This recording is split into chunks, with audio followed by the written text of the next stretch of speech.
नमस्कार, मी तिशा मुनवर आजच्या या खास आरोग्यविषयक कार्यक्रमात आपल्या सर्वांचे सहर्ष स्वागत करते. वयवर्ष 30 असलेल्या कार्यरत व्यावसायिका श्रीमती रेखा यांना रोज सकाळी उठल्यावर डाव्या व उजव्या हाताच्या बोटांना सूज आणि कडकपणाची समस्या सुरू झाली.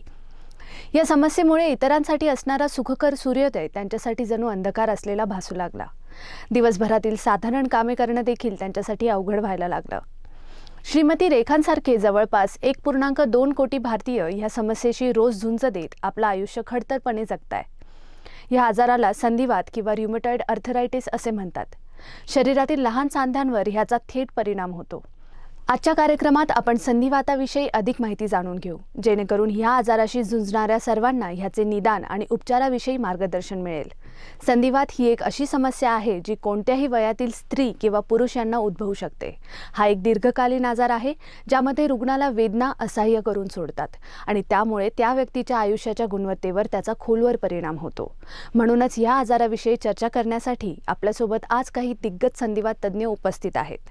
त्या सर्वांचा आधी आपण परिचय करून घेऊ. डॉक्टर अनिरुद्ध जी टेंबे. डॉक्टर अनिरुद्ध जी टेंबे हे कन्सल्टंट ट्युमॅटॉलॉजी असून ते Aditya Birla memorial hospital and Dinanath Mangeshkar hospital and research centre Pune येथे कार्यरत आहेत. नमस्कार, मी डॉक्टर अनिरुद्ध टेंबे. मी एक वात विकार तज्ञ किंवा रुमॅटॉलॉजिस्ट आहे.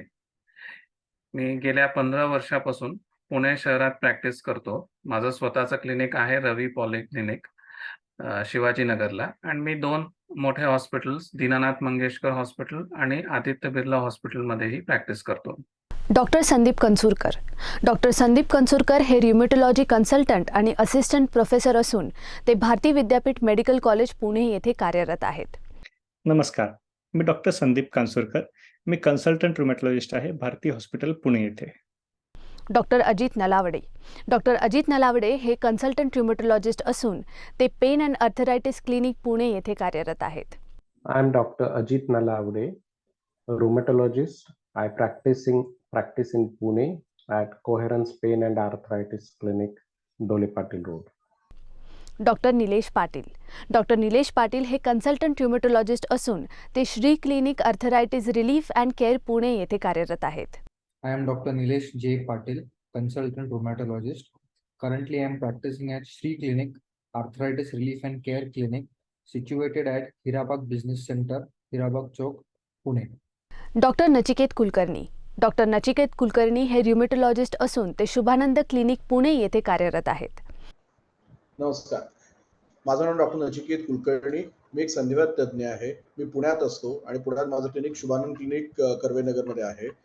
आज आपल्या सगळ्यांशी चर्चा करायला आणि या गंभीर विषयाची माहिती देण्यासाठी मला ही वेळ मिळाल्याबद्दल मी आनंदी आहे. सर्व तज्ज्ञांचे मी सहर्ष स्वागत करते आणि आता आपण प्रश्नांकडे वळूयात. माझा पहिला प्रश्न डॉक्टर अनिरुद्धजी टेंबे यांना आहे.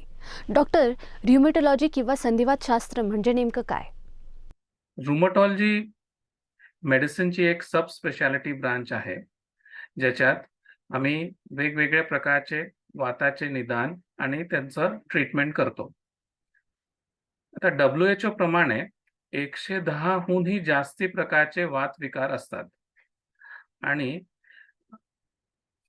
ऑलमोस्ट 5% जनतेला कोणचा ना कोणचा वात विकार आहे. जरी हे वात विकार एवढे कॉमन असले तरी यांच्याबद्दल जनसामान्यामध्ये माहिती फारच कमी आहे. जे आमचा सगळ्यात कॉमन आजार आहे ज्याचं नाव आहे रुमॅटॉइड आर्थरायटिस. रुमॅटॉइड आर्थरायटिस म्हणजे सांधे दुखणे, सांधे सुजणे आणि नीट वेळेवर औषधं नाही मिळाली तर सांधे खराब होऊ शकतात, वाकडे होऊ शकतात. एवढा गंभीर आजार असतानाही याची माहिती सामान्य लोकांमध्ये फारच कमी आहे.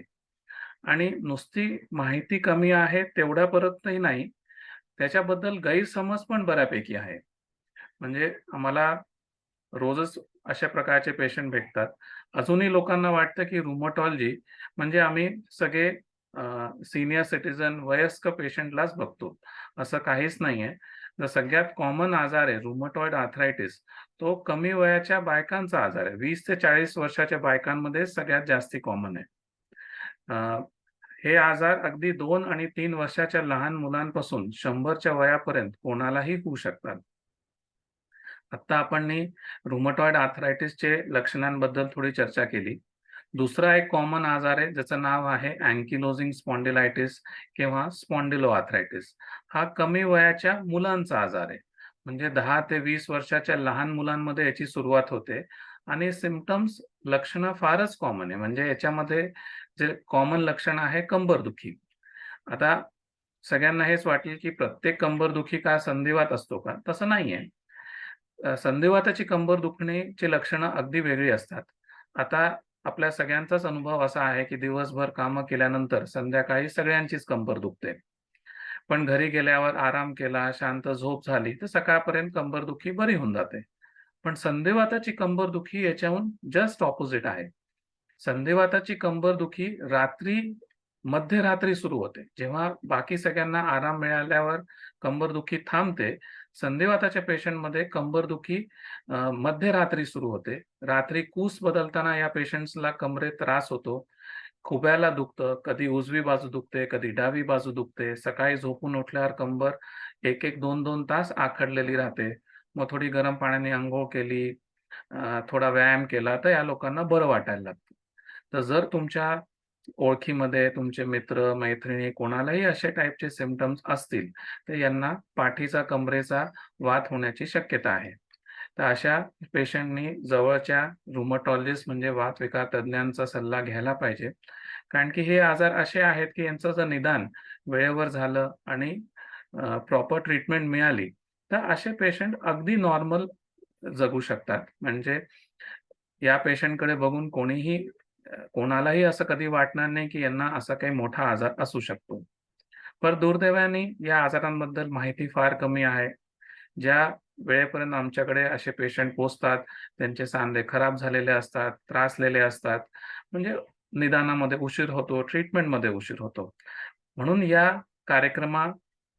कार्यक्रमाच्या मागचा उद्देश हाच आहे, की एवढे कॉमन आजारांबद्दल थोडी माहिती सर्वसाधारण लोकांमध्ये पसरायला पाहिजे, ताकी वेळेवर निदान होऊन ट्रीटमेंट होऊ शकू आणि गैरसमज कमी व्हायला पाहिजे. जसं रोजचे आम्हाला पेशंट येऊन सांगतात, की त्यांना वात आहे आणि ते मनाने बरेचसे पथ्य पाळतात. त्यांना कोणीतरी सांगितलेलं असतं, की आंबट खाल्लं, थंड खाल्लं तर वात वाढतो आणि ते मनानेच बरेचसे आहारांचं पथ्य करून राहिले असतात. आता या सगळ्या पथ्य पाळून धन्यवाद डॉक्टर. वळूया पुढच्या प्रश्नाकडे. माझा पुढचा प्रश्न डॉक्टर अजित नलावडे यांना आहे. डॉक्टर, संधिवाताची लक्षणे काय आहेत? रुमॅटॉइड आर्थरायटिस हा एक ऑटो इम्युन आजार आहे.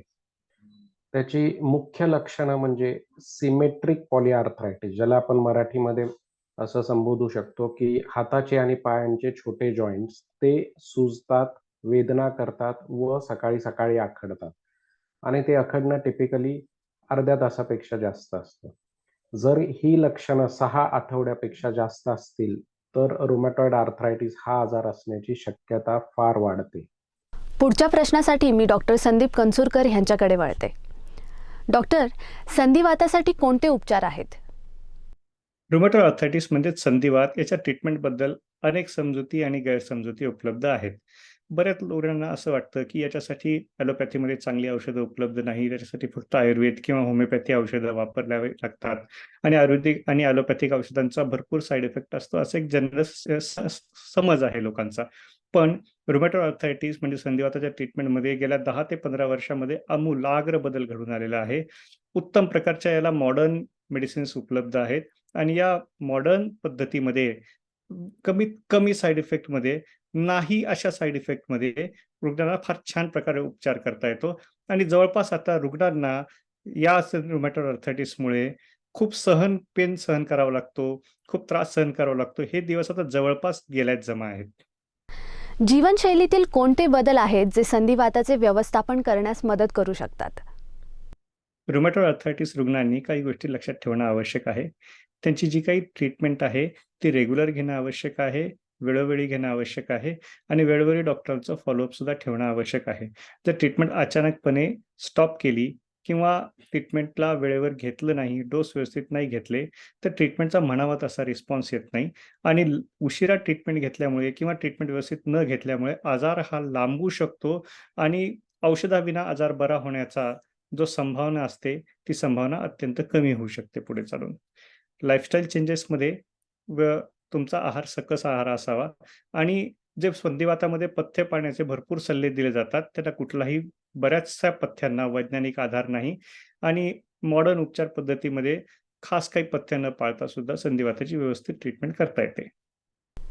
आता आपण डॉक्टर अजित नलावडे यांच्याकडे वळूयात. डॉक्टर, संधिवातामध्ये कुठले कॉम्प्लिकेशन उद्भवतात?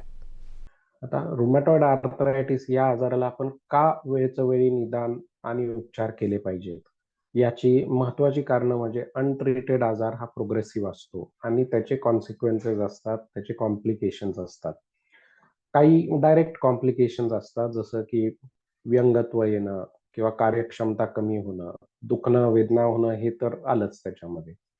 पण इनडायरेक्ट कॉम्प्लिकेशन जसं की ज्यांना रुमॅटॉइड आर्थरायटिस आहे, ज्याच्यामध्ये शरीरामध्ये इन्फ्लमेशन सतत राहतं, त्यांच्यामध्ये हार्ट डिसीजेस किंवा पॅरालिसिस, जे की रक्त गोठून होणारे आजार असतात, त्याची शक्यता दुपटीपेक्षा जास्त असते. या व्यतिरिक्त संसर्गजन्य रोग म्हणजे इन्फेक्शन्स, याची पण शक्यता इनफॅक्ट 3 पटीपेक्षा जास्त असते आणि तीव्र इन्फेक्शन्स होऊन मॉर्टॅलिटीचं पण प्रमाण जास्त आहे. या व्यतिरिक्त काही कॅन्सर जसं की लिम्फोमा, ल्युकेमिया, हे पण सामान्य लोकांपेक्षा दुपटीने जास्त असतं. आणि अन्य काही कॉम्प्लिकेशन्स आहेत, जसं अमायलोइडोसिस, किडनीचं प्रॉब्लेम असतं जर अनट्रीटेड रुमॅटॉइड आर्थरायटिस असेल तर हे सगळे कॉम्प्लिकेशन्स आपल्याला योग्य निदान आणि वेळच्या वेळी उपचार केला तरच प्रिव्हेंट करता येतात. धन्यवाद सर, आपण दिलेल्या माहितीसाठी. माझा पुढचा प्रश्न डॉक्टर नचिकेत कुलकर्णी यांना आहे. डॉक्टर, संधिवात आणि ऑस्टिओआर्थरायटिसमध्ये काय फरक आहे? जेव्हा संधिवात असा शब्द आपण म्हणतो तेव्हा तो एक आजार नसतो, तो एक 200 वेगळ्या आजारांचा समूह आहे. रुमॅटॉइड आर्थरायटिस हा त्याच्यातला एक संधिवात आहे आणि ऑस्टिओआर्थरायटिस त्याच्यातला एक सांध्यांचा एक वेगळा आजार आहे. रुमॅटॉइड आर्थरायटिस या आजारामध्ये मुख्यतः प्रतिकारशक्तीच्या यंत्रणेमध्ये दोष असतो. प्रतिकारशक्तीची यंत्रणा बिघडल्यामुळे सांध्यांमध्ये सूज, वेदना, दाह आणि काही वेळेला विकृती येत असते. तर या आजाराचे मुख्यतः येणारे संकेत असतात की सांध्यात वेदना होणं, सूज येणं, सकाळी उठल्यानंतर आखडणं आणि सांध्यांच्यावरती काही वेळेला लाली येणं. या आजाराचा प्रादुर्भाव फक्त सांध्यांपर्यंत राहतो असाही नाही, तो शरीराच्या इतर अवयवांपर्यंत पण पोहोचू शकतो. त्वचा, मेंदू, हृदय, फुफ्फुस. ऑस्टिओआर्थरायटिस हा त्याच्या तुलनेत वयोमानाप्रमाणे सांध्यांमधली जी झीज होत असते, म्हणजे जसं शरीराचं वय वाढतं तसं सांध्याचंही वय वाढत असतं आणि त्या झिजेमुळे सांध्यांची रखरखाव ठेवणीत फरक यायला लागतो. त्यामुळे होणारी जी व्याधी असते त्याला ऑस्टिओआर्थरायटिस म्हणतात. त्याच्यात मुख्यतः वेदना असतात, काही वेळेला सूज असते, पण सकाळी उठल्यावरचं आखडणं किंवा शरीराच्या बाकीच्या इतर अवयवांवरती होणारा प्रभाव हा सहसा दिसत नाही. म्हणून जिजेचा प्रकार ऑस्टिओआर्थरायटिस आणि प्रतिकारशक्तीमुळे जो होणारे प्रभाव असतात तो रुमॅटॉइड आर्थरायटिस ही मुख्यतः वर्गीकरण आहे. डॉक्टर, मधुमेह असणाऱ्या व्यक्तीला संधिवात होण्याची किती शक्यता आहे? डायबिटीज असेल तर मला संधिवात होण्याचे चान्सेस काय आहेत? तर डायबिटीज, संधिवात, काही प्रकारचे थायरॉइड, हे सगळे ऑटोइम्युन डिसीजेस आहेत.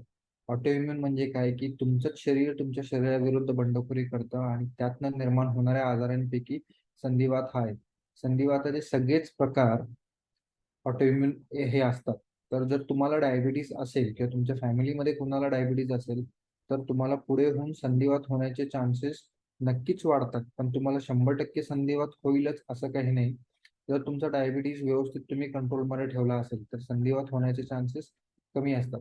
पण संधिवाताची काही जरी लक्षणं तुम्हाला आढळली तर तुम्ही लवकरात लवकर तज्ञांचा सल्ला घेणं आवश्यक आहे.